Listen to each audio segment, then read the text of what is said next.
Olá pessoal, mais uma vez estamos por aqui nesse Abraginfocast, né? Já se tornou comum, sempre trazendo profissionais de diversas áreas, até porque a Abraginfor é uma associação de profissionais de áreas multidisciplinares. Portanto, cada vez mais trazemos aqui temas que possa de repente atender a sua necessidade, inclusive, quem sabe, você também compartilhar. Hoje estamos aqui com a presença, né, do nobre professor Jamerson Gomes, ele que é perito, avaliador imobiliário, tá? E um tema que não deixa de ser exaurido, que é o mercado imobiliário e seus aspectos orientando a sociedade. Então, preste bem atenção, você ficará aqui atento e depois você poderá utilizar o triplo C, que é curtir, compartilhar e comentar. A ordem não altera, mas vale a pena você passar para aquelas pessoas, para aqueles amigos que você conhece. Então, para a gente falar de um tema como esse, a gente não pode trazer pessoas simplesmente teóricas. Pessoas que leem, pessoas que até ouvem falar, ou quem sabe até também assistem outros podcasts e quer falar sobre um tema que muitas vezes não domina. Ou seja, é importante que você saiba que a expertise faz parte da carreira e da trajetória profissional de cada um.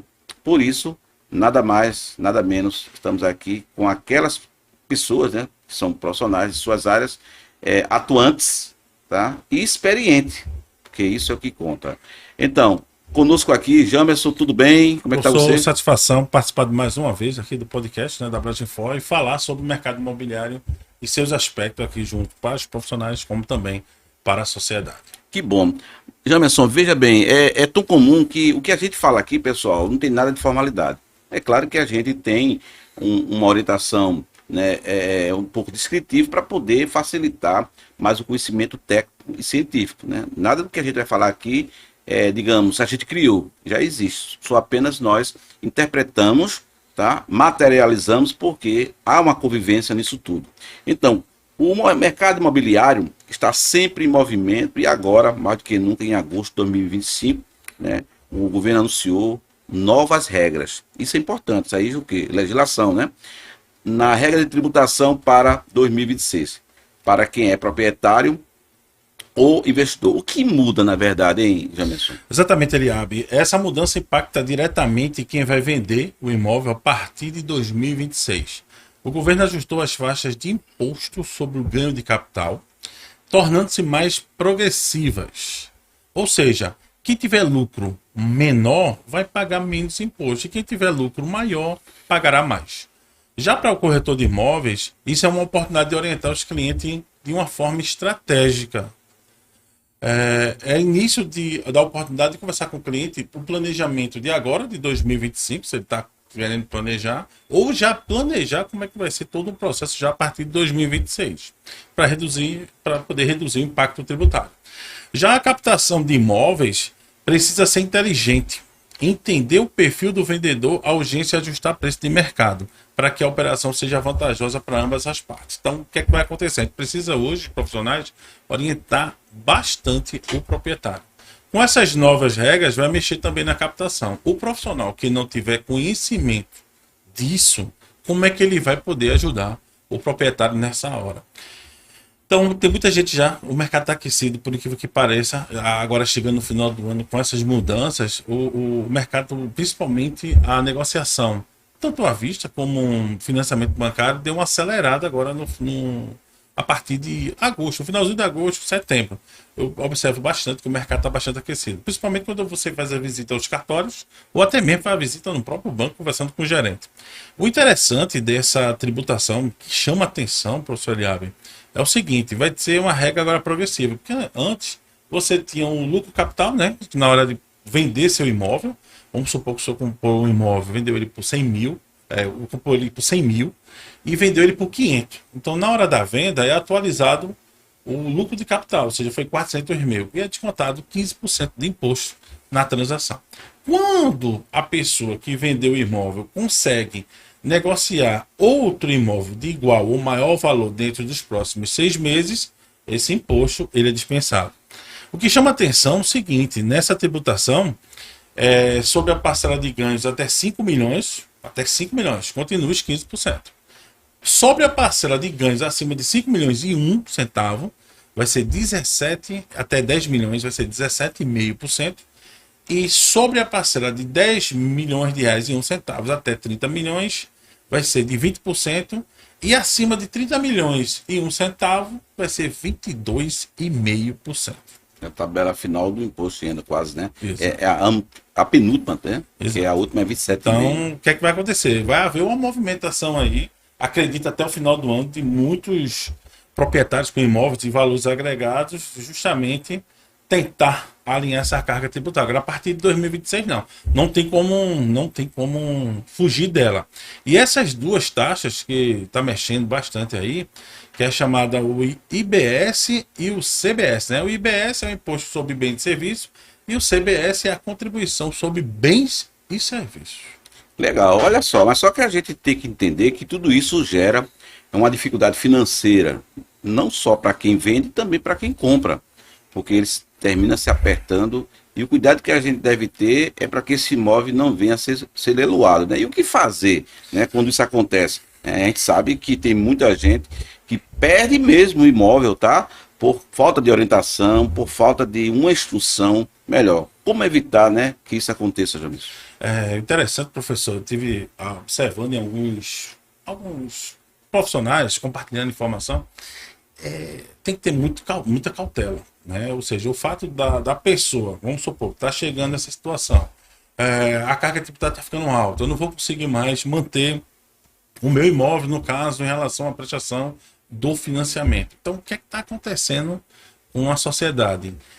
Você tem um condomínio, você tem o IPTU, você tem o bombeiro, essas taxas, você tem a água, tem energia, então assim, você tem que ter muito cuidado. A pior decisão que uma pessoa pode tomar ou deixar é o imóvel chegar a leilão. Acredito que a pessoa pode se planejar e verificar que dentro dos próximos 6 meses a coisa não vai estar dando muito boa. Então lembre-se, o imóvel ele é moeda de troca. Eu posso estar apertado agora, mas eu posso vender o imóvel que eu comprei, que provavelmente você deve ter dado uma entrada, no início 20%, 30%, até tem gente que dá 50% de entrada, e de repente o negócio apertou. Por que eu vou deixar chegar a leilão? Não, coloco o imóvel à venda novamente no mercado. A dica que eu passo para os profissionais e até mesmo para os proprietários, procure profissionais que estejam realmente engajados para poderem ajudar nesse momento, porque é um momento de cautela, né? Ou seja, de cuidado e de atenção. Então ele tem que preparar o imóvel, a orientação nessa hora, quem tem a necessidade, não adianta querer subir o imóvel. Tem alguns proprietários, eu acho até interessante, que ele faz assim, eu estou devendo tanto, tá faltando tanto, porque eu já paguei tanto, é o valor do imóvel. Não, essa conta não dá para ser feita. E o que é que ele tem que verificar nesse momento? É verificar ao seu redor como é que está o mercado, absorve esse valor, justamente para você colocar 5% a menos, para que seja vendido mais rápido. E com isso você pode comprar com o dinheiro que você vai receber, quito e débito, que é o mais importante, e vai sobrar dinheiro para quem sabe você comprar outro. Nessa hora, o profissional tem que orientar o cliente, ver que interessante. Um bom profissional, ele vai perceber que aqui são duas transações. Porque a pessoa está tentando vender por conta de dificuldade financeira. Vamos supor que ele está no padrão classe média e, de repente, ele pode ter dinheiro para comprar o Minha Casa Minha Vida. Se a renda dele diminuiu, ele não está conseguindo manter, algo está acontecendo na vida financeira que ele precisa se readequar. Se eu moro hoje no centro, amanhã eu posso morar no subúrbio. Se não está dando para morar no subúrbio, eu moro mais um pouquinho mais. Vou para aqueles condomínios que tem muito apartamento, 200, 300 apartamentos, porque o custo ali já é mais barato. O condomínio vai ser mais barato. Talvez a taxa de IPTU seja mais interessante. Então, a dificuldade maior é você colocar na cabeça e não deixar o seu precioso bem chegar a leilão. Isso os profissionais precisam orientar e também precisa você, profissional, estar capacitado para poder passar essa orientação ao cliente. Lembre-se, você está mexendo com um bem maior da vida de uma pessoa, que é o seu imóvel. Veja só que interessante quando ele fala em capacitação, e aí vem a questão da relação desse profissional com o cliente. Não é tão simples, às vezes a pessoa só quer vender o imóvel, aí bota na mão de qualquer corretor, com todo respeito, até aqueles mais antigos, que nunca se importaram em legalizar, ou seja, formalizar essa relação de serviço. Porque quando eu procuro um corretor, mais do que nunca, a gente já falou isso, inclusive, em outros podcasts, é que ele precisa se identificar. Precisa saber se está devidamente registrado, né? A experiência, né? Inclusive, quando eu falo experiência, não é o tempo, é o olhar sobre o mercado também. Então, tudo isso conta. É Então, porque isso é diferente, professor Liab, do profissional que está começando agora, ou já tem um profissional mais antigo. O que a gente discute muito hoje no mercado, principalmente como nós somos formadores, é a busca do conhecimento ele tem que ser contínua, tá? Ou seja, você não pode parar. Tá aí, o governo atualizou a tabela, então você está fazendo intermediação. Imagine na hora da pessoa for vender e não saber isso, explicar. não saber. Aí ele vai dizer, não, fale com o seu contador. Porque a atividade de corretor de imóveis é interessante. Ele é psicólogo, ele é contador, ele não vou Matemático, dizer né? matemático, Economista. quase um advogado, um É. economista. Então ele está ali para orientar. Cuidado para não falar besteira. Tem alguns profissionais que acabam se perdendo nessa situação. Então, observe o cenário, acompanhe, porque não está como antigamente, que era sentar no plantão, esperar o cliente chegar, passar o cheque. Não, acabou, isso já acabou. O cliente já chega pronto para você. É interessante que, quando ele fala essa prontidão, né, entenda como uma pessoa, né, cliente, no caso, bastante preparado, né? Uma pessoa que vai comprar um carro na agência. Não subestime, ele já pode ter investigado esse carro, ter analisado o consumo, não só a beleza do carro, o conforto e outras coisas mais, além do preço. Então, mesma coisa imóvel. Então, qual é a importância, então, Jamerson, do contrato da prestação de serviço, né, entre esse corretor e o cliente? Você, como um corretor experiente, com certeza tem o que falar, né? Com certeza. Olha, o contrato é essencial. Formaliza a relação. Dá segurança jurídica a ambas as partes e protege os dados do cliente. E hoje, conforme a LGPD, tem que ter muito cuidado, tá? Hoje, um dado se torna sensível. Até uma foto, por exemplo, eu fui fazer uma avaliação numa propriedade que a primeira coisa que o proprietário perguntou, essa foto vai para a internet? Eu disse, por quê? Ele disse, não, porque aqui minha casa é cheia de obra de arte. Eu não quero que seja exibida na internet. Eu digo, não, como eu estou fazendo o processo de avaliação, é diferente. Eu vou gerar um documento para apresentar à justiça. Agora, vamos supor que o cliente esteja colocando imóvel à venda. Veja o cuidado agora, como fazer a foto de um imóvel para colocar à venda, chamar ele atrativo, onde a cada pedacinho de parede ou a cada pedacinho de chão tem uma obra de arte. E o mesmo não quer colocar. Então, a gente precisa orientar o cliente para preparar aquele imóvel para o que ele quer. Então, ele vai ter que organizar, tirar tudo que ele não precisa, que saia e depois voltar. Então, muito cuidado com isso. E o cliente ter a certeza que vai tratar com o corretor e seus dados vão estar guardados. Hoje, por conta da LGPD, sabemos que as empresas, né, não sei até quando, professor, ou essa norma já está valendo já para as imobiliárias, principalmente imobiliárias. A gente tem que ter muito cuidado. Ainda existe aquele costume das pessoas fazer a captação do imóvel, não colocar as informações completas, pegar uma autorização, às vezes só as fotos, pelo WhatsApp, até de forma verbal, é válido, mas aí preciso de testemunha e jogar na internet. E ainda tem aquela cultura, né? A gente tem aquela cultura que a maioria das pesquisas que são feitas, por incrível que pareça, são os próprios profissionais que pesquisam o imóvel dos colegas. Alguns estão buscando uma bela parceria. É válido. Você está ali para ajudar o cliente. Lembre que você não está defendendo somente seus interesses, está defendendo o interesse do cliente. Se o cliente quer pressa, não adianta querer tentar fazer tudo sozinho. A parceria nessa hora é muito boa. Já aconteceu comigo de eu fazer uma captação e em 24 horas, através de uma parceria, o negócio já está fechado e o proprietário perguntar, o que é isso? Não fez 24 horas, tu já está com uma proposta na mão. Aí desde que a proposta que chegou não foi minha, foi do parceiro. E o bom, a impressão para o proprietário nessa hora é fantástica. Ele vai olhar para você como uma pessoa que consegue resolver problemas. Então, fortalece também o corretor. Se ligue, profissional. Amanhã pode acontecer de você fechar uma negociação e ficar por fora e depois descobrir, como já aconteceu comigo também na prática, do cliente. Eu atendi o cliente e o cliente foi por fora falar com o proprietário.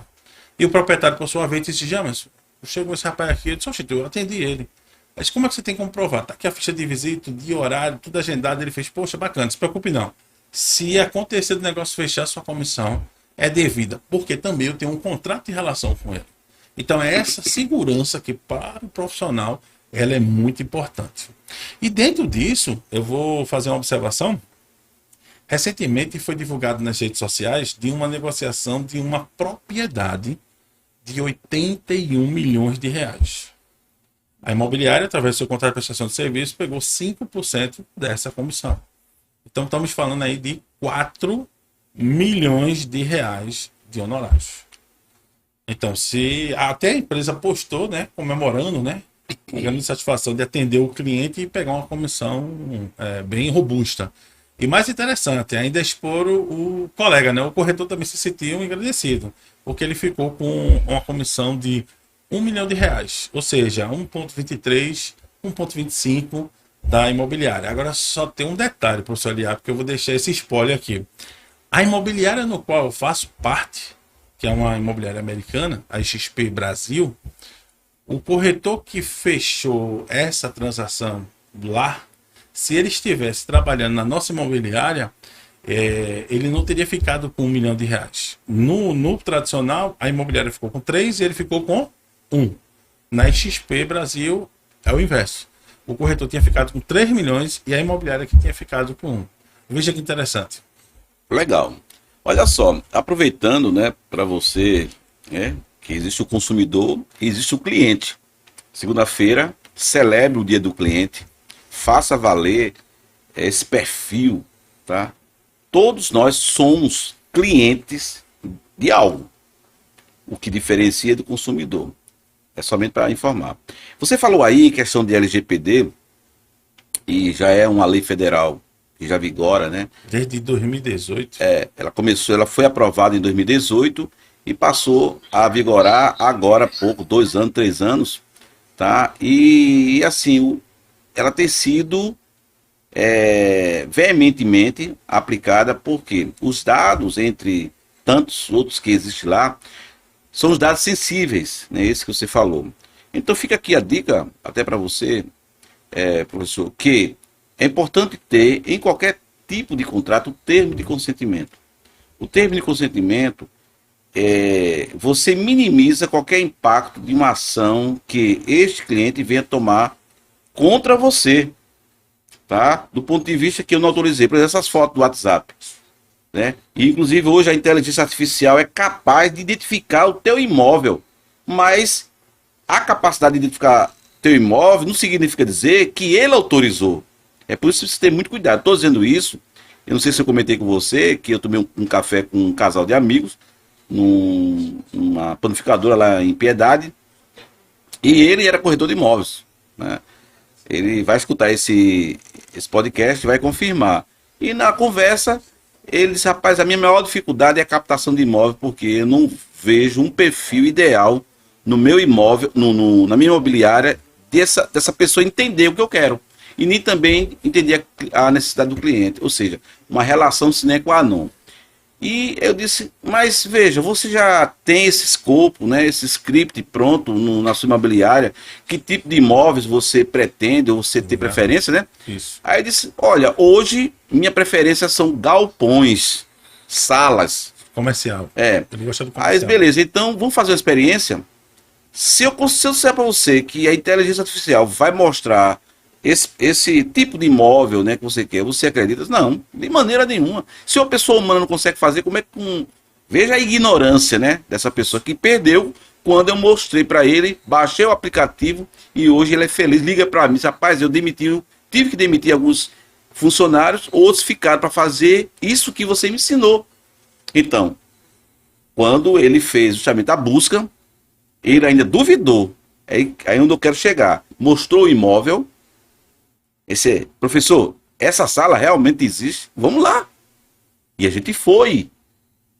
Confirmamos. Então, observe que tudo está mapeado. Então, não é o fato de se ter o imóvel que você encontrou anunciado que lhe dá a segurança do negócio. É importante que haja uma autorização, um consentimento de quem quer vender. Olha só que interessante. Você pode ser o corretor, está fazendo busca, que é natural, que é captação. Mas será que aquela pessoa que é proprietária, sei lá, ou talvez um atravessador, não sei, eu vou dizer atravessador porque tem pessoas que não quer aparecer, aí bota uma pessoa para vender. Tá autorizado? Então fica aí a dica, né? É o lance dos golpistas, né? A gente tem que ter muito cuidado. A sociedade tem que estar ligada aos golpistas, porque é o seguinte, muita gente ainda vai atrás da vantagem. Já aconteceu comigo de estar no cartório e o possível comprador... Você já pode responder, inclusive, essa pergunta, né? Certo. Como você enxerga esse impacto, né, para o mercado de imóveis? Então, o que é que acontece? O cliente estava lá revoltado pelo fato de ter sido enganado, mas ele foi além da vantagem. O golpista pegou o dinheiro e levou. Outra dica que eu dou para os corretores profissionais. Tem muitos profissionais que, quando conseguem tirar sua credencial, eles ficam tão exaltados, né? Porque conseguiam mais uma conquista, né? Mais uma profissão na sua carreira. Aí eles pegam, postam a carteira nas redes sociais. Gente, isso é um perigo. Ali está todo o teu dado, a tua identidade profissional. Então não deixe ela ser exibida. Você pode mostrar um legal, tudinho, mas borra aquilo ali que não é bacana.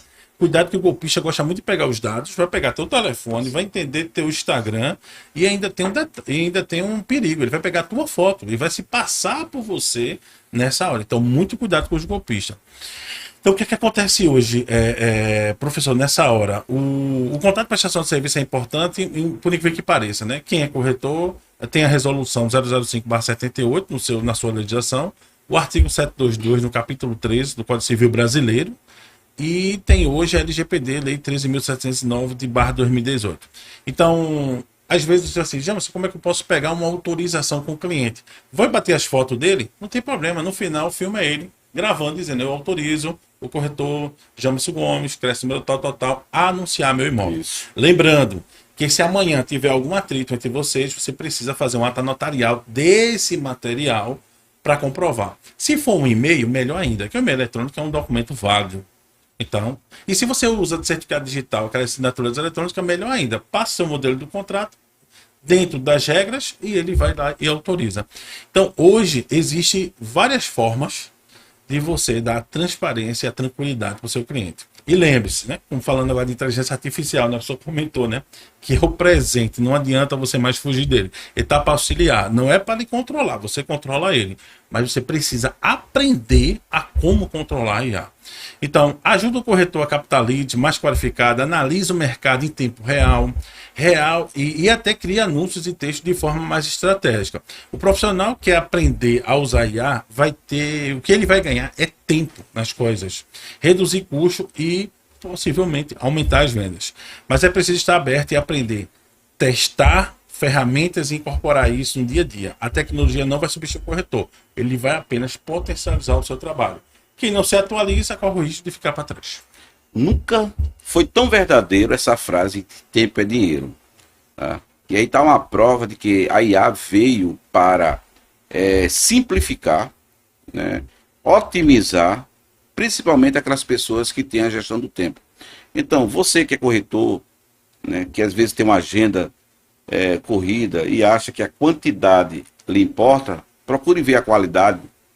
Tem aí a IA que pode favorecer uma pesquisa mais aprofundada, uma pesquisa dentro da consulta, e entenda a consulta como os prompts que você pode utilizar e facilitar, inclusive, como o cliente quer. Vê que interessante.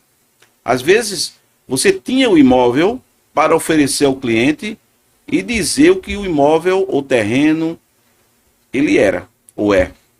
Agora é o contrário. O cliente exige um determinado perfil do imóvel, do terreno, e você precisa encontrar. Qual é a diferença nisso?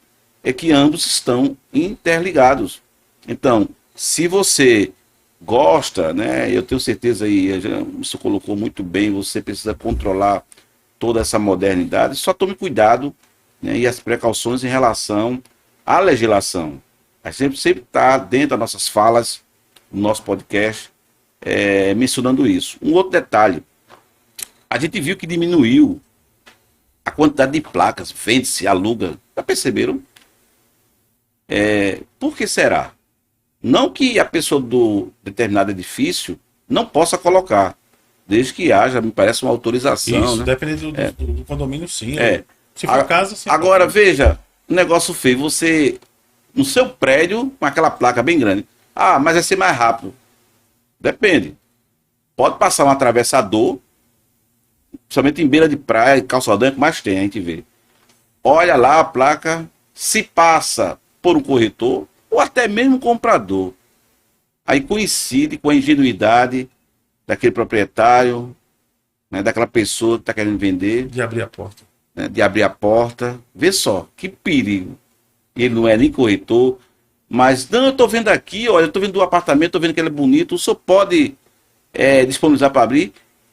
Então, invadiu a privacidade daquela pessoa. Deus o livre, pode acontecer, inclusive, uma represália aí do cara violentar, agredir. Quantas vezes a gente tem observado, né, idosos, pessoas comuns até, pessoas até, eu diria, mais atualizadas, né? Pessoas mais esclarecidas têm caído nesses golpes. Então fica atento, porque essas informações que a gente está passando aqui é de suma importância, tá? A gente sabe que a gente não é o dono da verdade. A gente aqui não quer ser a paleta, né, como se diz, da cor da verdade. Mas a gente tem informações baseadas em experiência, né? E se for buscar, tem esses exemplos. E fica um recado agora para os síndicos, né, administradores de prédio, principalmente em condomínio. O que é que acontece? O proprietário, às vezes, quer fazer sua intermediação direta sem ser para um profissional ou até um corretor do bairro, uma imobiliária mais próxima. Ele prefere anunciar, por exemplo, no OLX e atende as pessoas. Muitas vezes os porteiros acabam, sim, mas chegando nesse processo como se fosse um intermediador. Lembrando, porteiro é porteiro, corretor é corretor. Para ser corretor tem que ser credenciado. Porteiro está ali para cuidar das câmeras, cuidar da entrada e saída das pessoas dentro do condomínio. Então, muito cuidado, porque uma vez que a pessoa entra lá dentro, ele pode pegar, já aconteceu o caso de amarrar a pessoa, roubar, levar tudinho e depois sair. E às vezes também os proprietários fazem com que os porteiros se tornem os intermediadores. Pega o contato da pessoa e passa para a gente. Lembre do desvio de função.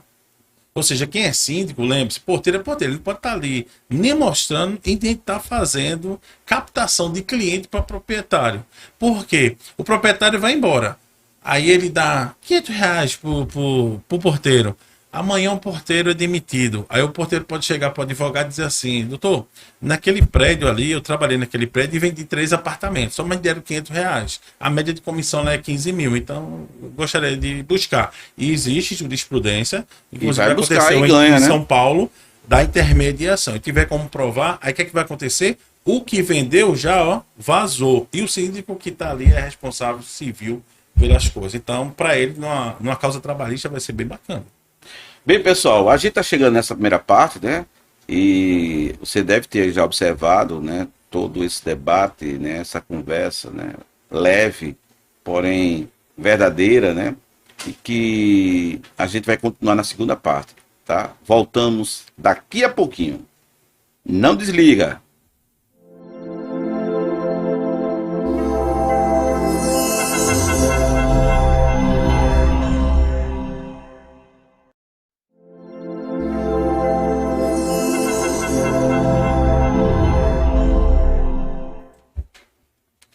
E aí, esperou um pouquinho, não foi? Voltamos justamente para continuar esse tema tão importante que é o mercado imobiliário.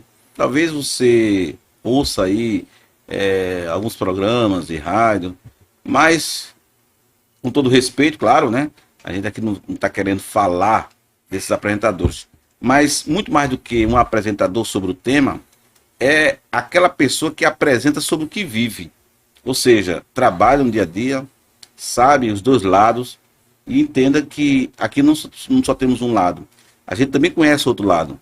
É por isso que esse cuidado da proteção, da legislação, do próprio negócio e às vezes até como investimento, né? Você talvez seja um investidor e tem interesse, não, eu não quero comprar para morar, eu quero comprar para investir. Tudo isso é importante que a gente saiba como funciona.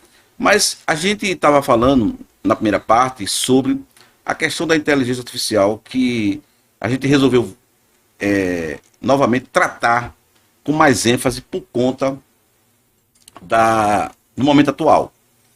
E quando a gente fala do momento atual é porque a diversidade, né, de formas de golpes que a gente tem observado e não só por telefone, e a IA virou aí uma plataforma fácil, né, de manipular as pessoas. A exemplo da biometria, que eu estava mencionando aqui no intervalo, onde as pessoas estão sendo pegas de surpresa quando às vezes não pede identificação. E ainda que peça a identificação, que é uma coisa, o cara está dentro do seu apartamento. Deu para entender? Então, é importante que você tenha um corretor. É isso, essa mensagem que eu quero deixar aqui para você. Ah, mas eu não tenho condições de pagar um corretor. Então vá lá numa corretora, negocie uma forma, um percentual. É muito mais seguro. Ah, mas eu vou perder a valorização do meu imóvel. Não, não. Depende da forma que você quer negociar. Porque você não é corretor. Você é proprietário ou você é investidor. Vai que você resolva, não, eu vou vender por conta própria, porque eu vi no mercado de trabalho, eu vi no mercado imobiliário que o percentual é tanto, impostos são tantos. Será que é isso mesmo? Então, Jamerson, quando eu faço essa abordagem, eu estou me preocupado, né? Eu estou preocupado aqui com a parte das pessoas que não tem esse preparo, né? Ou uma pessoa até inexperiente mesmo, às vezes ganhou o imóvel numa herança, por doação, tudo pode acontecer. Mas aí não quer mais morar no imóvel. Eu conheço um amigo meu lá na rua onde eu moro, que está querendo vender o imóvel dele por 2 milhões hoje. E eu conversando com ele, por que você não coloca isso na mão do corretor? Porque eu não confio. Eu já tive a primeiro contato e eu vi que ele... Mas veja, eu acho que tudo depende, né? Se o cara se apresenta como corretor e não é uma coisa. Agora, se você busca referência sobre aquele corretor que se apresentou como corretor, é diferente. Professor Eliabe, eu sou bem sincero com o senhor. Eu sinto muita dificuldade nisso na hora quando vou conquistar um novo cliente. Como eu estou no mercado atuando mesmo desde 2004, já tenho uma jornada aí de 26 anos, né? Não, 21 anos, né? Já. Mas dentro desse mercado da construção civil desde 98, conquistar um novo cliente é mais difícil. E muitos clientes, às vezes, têm decepção com alguns profissionais. Mas por quê? Vou julgar, como eu conheço o senhor como professor aí, especialista em RH, eu já tive uma experiência negativa com outro profissional de RH, porque eu vou julgar o professor Eliabe pelo fato da mesma profissão. Então, o cliente ele tem que observar isso, ele tem que buscar. Hoje em dia, a melhor coisa que tem é a indicação. Do nada, hoje é uma média de eu receber 5 a 6 ligações por semana de pessoas indicadas perante o meu serviço. Então, a pessoa quando toma a decisão de vender seu imóvel, há uma necessidade. E ele precisa conversar com as pessoas. Muito cuidado de você tentar abrir a porta sozinho. Hoje em dia, por conta da inteligência artificial, né, existem os golpistas aí, ele consegue, através da sua imagem, né, tira a sua foto, se for o caso, e começa a fazer um estrago na sua vida, aí onde você vai ter uma decepção maior. Então, nessa hora, é jogar responsabilidade. Por isso que é uma profissão rígida por lei. Lembrando, professor, que é a quarta profissão depois do advogado, depois do médico, o engenheiro, vem o corretor de imóveis, em termos de pagamento de anuidade, ou seja, ele é a quarta maior anuidade das categorias, de 32 ou 33 que tem no Brasil. Então, o que acontece? Eu preciso, nessa hora, principalmente verificar aqueles profissionais que atuam próximo à minha residência, ou seja, aqueles que são mais atuantes, aqueles que gostam de mostrar a cara, a não ser aquele corretor 007, e com isso fazer com que a pessoa se sinta confortável. É importante. Existe uma legislação e existem regras a ser cumprida. E por incrível que pareça, professor, não estou aqui contra a profissão corretor de imóveis, que algumas pessoas comentam e acabam não gostando, né, do comentário que eu faço. Hoje, o CAD, junto com o COFES, eles fizeram um acordo em 2017 e o CAD entendeu que antes a gente utilizava uma tabela para poder cobrar os honorários, e hoje não tem mais essa tabela de livre-arbítrio. Então, assim, o proprietário, e muito, por incrível que pareça, existe clientes que já sabem disso e o corretor não sabe. Ainda tem corretor que faz assim, não, é a tabela que o CRES determina, que é o Conselho Regional dos Corretores de Imóveis local, né, do estado. Ah, não, porque o CRES determina. Gente, o CRES ele não tem tabela. O que acontece hoje na prática do mercado, que já foi consolidado, então, por algumas regiões, por exemplo, São Paulo, os corretores não trabalham com menos de 6%. Então, é uma prática do mercado. Recife ainda trabalha com 5%, João Pessoa, 5%.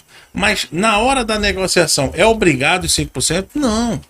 Às vezes, numa negociação, o cliente baixou 10, 15% para justamente chegar no valor ideal que seja bom para os dois. O profissional também ele vai poder negociar. Isso acontecia antes, professor, da seguinte forma: a tabela era seguida pelo conselho antes de 2017, antes desse acordo que eles fizeram, tinha que ser seguido. Se o professor Eliabe fosse um corretor, Jamerson outro, eu soube que o senhor vendeu o imóvel com 3% de comissão. Opa, mas a tabela da nossa categoria diz que é 5%. Aí eu poderia denunciar o professor Eliabe ao conselho, o conselho mandaria a fiscalização iria autuar o corretor e fazer uma punição administrativa por não seguir a regra. Mas depois de 2017, com esse acordo, está liberado, ou seja, é de livre acordo. Ele deixa o corretor mais à vontade para tratar com o seu cliente, como é uma informação confidencial. Agora, Jamerson, como justificar os 5%? É o que você vai oferecer.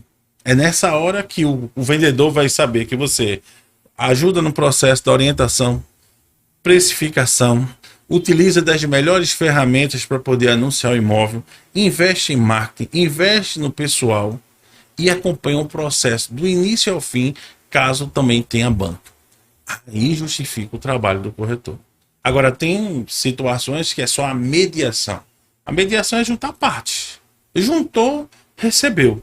Então, veja o trabalho do corretor, quando eu levanto, que o profissional hoje em dia, a maioria deles, eu digo que 80% ou mais, eles fazem todo esse trabalho. Então, eles têm como justificar. E a sociedade pague, não vai se arrepender e vai chamar o serviço novamente e vai indicar. Veja que interessante, né? Ele fez aí uma analogia bem importante sobre as outras profissões. E aqui a gente não quer generalizar, né? Tudo que a gente está falando aqui é por amostragem, né? E existem profissionais e profissionais em todas as áreas, né? Que se locupletam e às vezes querem tirar vantagem. É preciso ter muito cuidado, tá? Até mesmo você que sonha, né, em ser corretor, a gente vai falar isso daqui a pouco, até porque o próprio professor Jamerson tem, tá, essas informações, essas referências, que é a própria empresa dele. Tá? Lá no final dessa segunda parte, ele vai estar dando essa referência. Mas quando você pretende se tornar, é a oportunidade de você se capacitar. Não há nenhum pecado, um mal, porque você já passou da idade, ou porque você tem uma outra profissão. Porque hoje, eu, né, enquanto profissional de carreiras, eu sempre faço dizer que é de carreiras e não de carreira no singular, porque isso já foi sucumbido. Tá? Eu quero abrir um parênteses aqui, que um determinado professor também, da Universidade aqui Federal de Pernambuco, né, na qual eu honro, né, por ser uma universidade pública, mas ele questionou por que eu coloco design de carreiras e não de carreira. Aí eu disse simples, porque hoje não existe uma carreira que te escala. Hoje, o que te escala é aquilo que você gosta de fazer. Então você pode ser um médico e querer ser cantor. Eu conhecia um juiz amigo meu, que era bailarino. Qual o mal nisso? Era a diversão dele. Mas só que ele optou por hobby, né? Que é diferente daquele que utiliza uma carreira para ganhar dinheiro. E quem sabe, se ele participa aí de um projeto fora do país, tá, como bailarino, e eu só vi ter certeza que era bailarino, porque ele me levou no carro dele, a gente tomou um café, e ele mostrou lá as sapatilhas, né? Não sei se é sapatilha o nome, né? Sapatilha. Da cor que ele gosta, né? Enfim. Então, assim, não há nenhum mal, né? Talvez você seja do outro lado, né, achando graça, mas tem pessoas que escolhem uma carreira por hobby, e tem aqueles que escolhem a carreira para ser remunerado. Então, se você quer se tornar esse corretor ou uma outra área, você tem que procurar as pessoas certas. Aquelas pessoas que são designers, formadores, tá? Aquelas pessoas que são mentores, porque ele tem uma bagagem, uma referência para poder te orientar melhor. São as especialidades. Não adianta você, né, se apegar, e aqui a gente se coloca como suspeita, em que achar que a gente já com essas informações, você já pode se tornar um corretor. Não é isso. Essas dicas, essas informações, é somente para acrescentar o teu dia a dia, tirar as dúvidas, e de outros, você pode até voltar mais um pouquinho, meses anteriores, você vai ver outras orientações sobre o mercado imobiliário. Então, se você costuma acompanhar, seguir o nosso podcast, vai ver que existe uma sequência lógica daquilo que a gente está falando. Porque existe a materialidade e existe também a experiência de quem fala. Então, assim, Jamerson, quando um profissional lhe procura, e aí você fique bem à vontade, tá? Para se tornar um corretor, ou quem sabe até fazer uma formação para se tornar corretor, porque eu sempre sou a favor, antes de se tornar quem você é, aliás, antes de se tornar quem você quer ser, é melhor você se formar para aquilo que você quer ser, né? Porque quero aqui botar as rodas na frente do boi, ou melhor, a roda na frente do boi, né? O boi é que carrega, né? Então, mas eu quero dizer, desculpa aí esses trocadilhos que eu fiz, eu quero dizer, em suma, é que se você quer se tornar um engenheiro, se você quer levantar um prédio, você tem que se tornar engenheiro, sim ou não? Ah, mas eu conheço o pedreiro, que é um excelente levantador de casa, de prédio, né? Beleza. Qual é a segurança jurídica que teu imóvel vai ter? E qual é a responsabilidade também jurídica e tudo que existe na legislação no tocante à parte de construção dessa pessoa que, de certa forma, é pedreiro e que levanta um prédio tanto quanto um engenheiro que elaborou uma planta. Então, quem pode explicar melhor isso é o professor Jamerson. É o lance da responsabilidade técnica, né? Ou seja, é aquele que assina, né? Caso tenha alguma coisa, é o profissional que vai assinar. Só entrando no contexto que o senhor falou antes, o empresário hoje, né? O microempreendedor empresário hoje no Brasil, ele não pode ter uma atividade, né? Se ele tiver uma atividade só, ele está fadado a viver como acontece muito aí com as pessoas que são assalariadas. Exemplo, a pessoa que é funcionário de uma empresa, se a empresa não tiver um espaço para ele crescer de carreira, né, dentro, né, uma alavanca dentro da própria empresa, fica difícil. Ele vai ficar naquela mesmice 10, 15, 20, 30 até se aposentar. Já o microempreendedor, o que é que acontece? Ele não consegue hoje ter uma cesta só, ele tem que ter mais de uma cesta.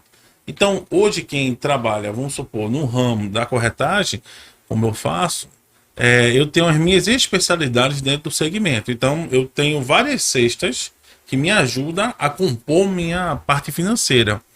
Já tem alguns colegas que eu conheço que, além de ser corretor de imóveis, ele utiliza também a técnica do empreendedorismo. Ele tem uma loja que vende sorvete gourmet. Ele aproveita o espaço que ele tem, as pessoas gostam do produto dele, e ele também já se apresenta como profissional daquele posicionamento ali para ajudar em outras atividades. Só cuidado para não misturar. É bom quando você se torna especialista dentro da mesma área, mas se não for outra área, sem problema, desde que seja saber dividir, para não ficar abusivo, invasivo ou sem noção dentro de uma situação. Aí, professor, referente ao trabalho, né, que a gente desenvolve, a empresa, né, que eu conheci já faz 5 anos que eu estou nela, e o mais interessante, ele observa muito o lado do empreendedorismo. Porque hoje o sistema tradicional nosso, ele é o 70-30, 70 para o dono da empresa, 30 para o profissional. E na empresa no qual eu faço parte, a imobiliária, é o inverso. É 70% para o corretor e 30% da empresa. Veja que interessante. Isso tudo por conta da tecnologia, onde vem também a IA junto, também acompanhando, porque eu utilizo a imobiliária, ela é 100% digital. E a IA está presente, eu tenho um próprio ChatGPT dentro do meu aplicativo da empresa para me ajudar e orientar nas decisões referentes ao trabalho.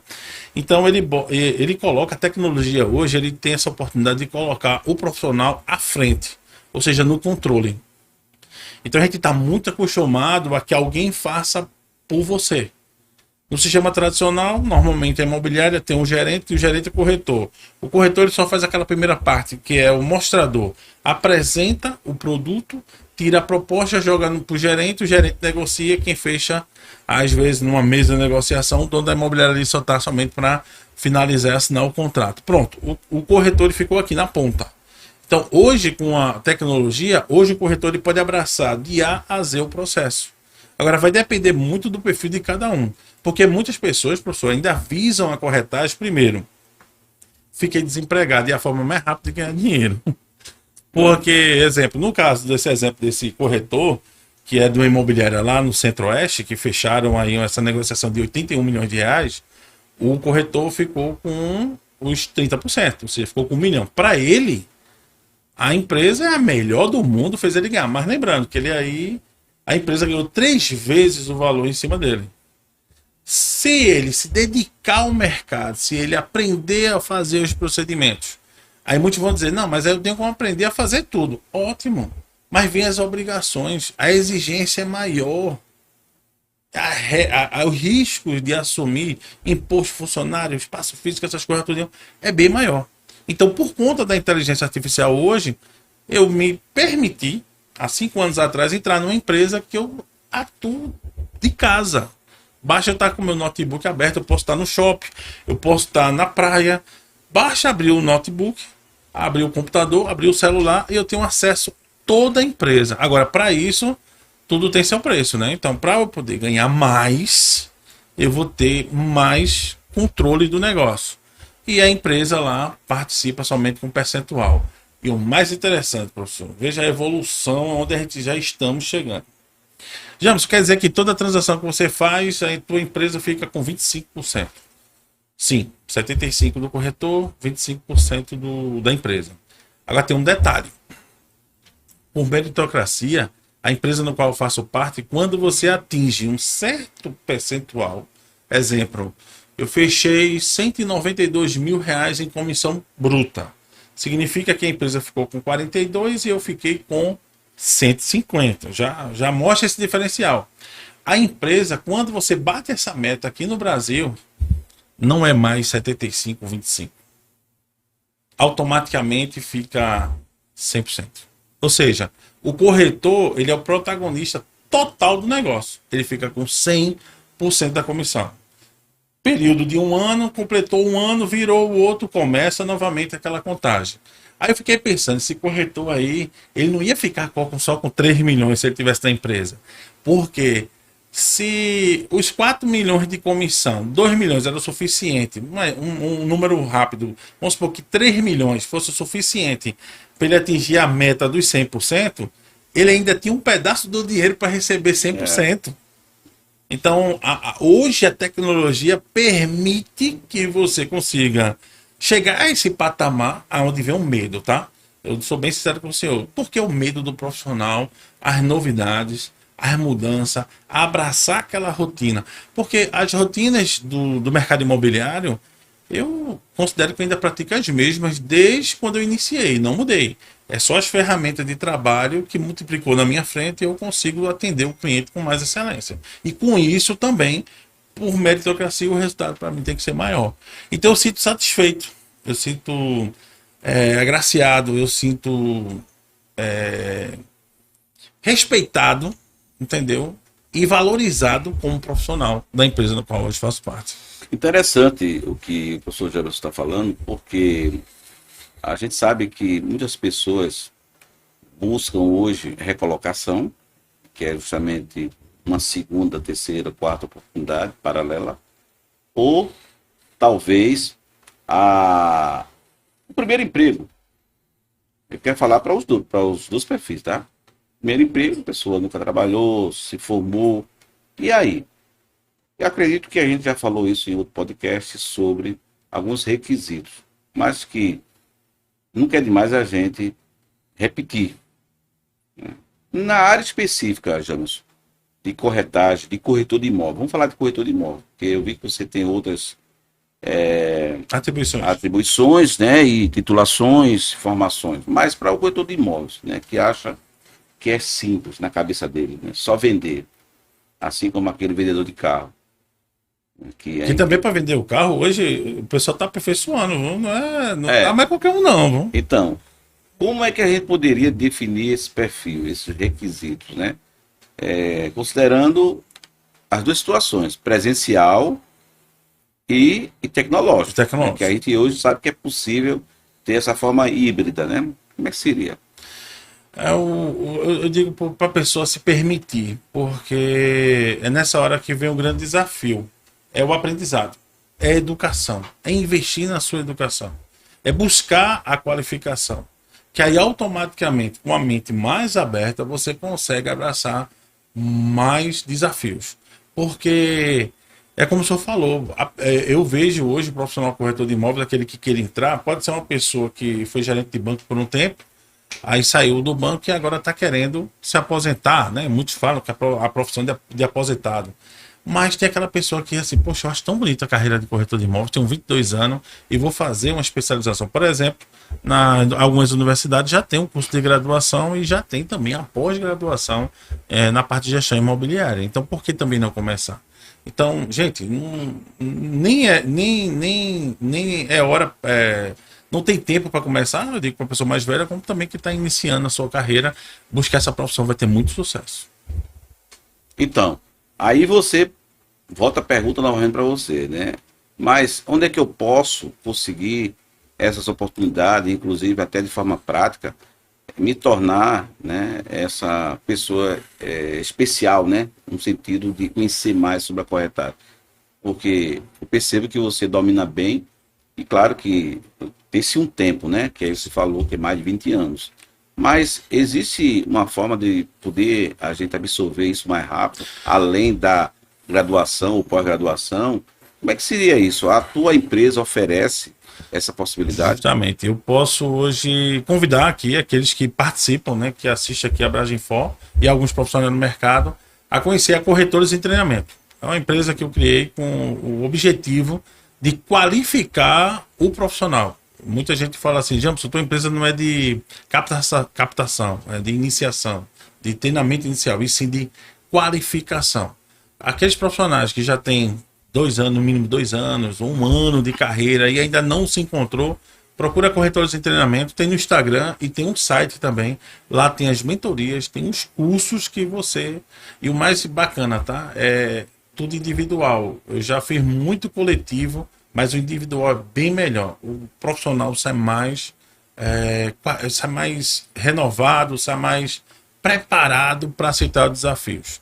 O lance de cursos de treinamento com grande quantidade, às vezes deixa passar. Tem aquele que está ali só por estar e tem aquele que realmente busca. Então, as mentorias e os cursos da Corretora de Treinamento são individuais, no máximo 2 pessoas. Então, já que ele falou muito bem da empresa, e a gente está chegando ao final de mais uma edição desse podcast, né, da Abraginforcast, queria que você deixasse aí também seus contatos, né, não só para aqui na região metropolitana de Recife, mas para todos os estados, Brasil e, quem sabe, fora do país, né? E já aproveito para lhe parabenizar, né, pela performance de poder ter essa capacidade de orientar. Porque veja que é diferente de um corretor que talvez até tenha um grau de conhecimento, mas não tem a didática de como passar. Ok. Quem procurar o serviço de Jamerson, sou gestor e perito avaliador imobiliário, trabalho também para a parte extrajudicial e judicial. Basta entrar no contato 81982721188 ou me acompanha no Instagram, segue lá, que tá aberto para toda a sociedade. É o Jamerson, _corretor, _imóveis. Apresentando para os corretores uma alternativa de busca de conhecimento, procure a Corretores em Treinamento, também no Instagram, no YouTube, no Facebook, e no contato pode ser o mesmo, tá? No 81982721188. E busque, profissional, a qualificação de forma diferenciada. O credenciamento todo mundo vai ter que buscar. E a gente orienta também você no crescimento profissional, principalmente da parte educacional. Não somente nas qualificações, mas quem sabe na pós-graduação e outras coisas aí à frente. E aí, gostou? Então, não esqueça de usar o triplo C: curtir, compartilhar e comentar. A ordem não altera. Eu queria já agradecer, Jamerson, mais uma vez, né, por essa participação sobre a minha mediação. Eu sou o professor Eliabe, design de carreiras, né, professor universitário, e também trabalho com toda a mentoria na área profissional. Então, fico à disposição e até a próxima oportunidade de estarmos aqui falando de um tema como imobiliário. Até mais.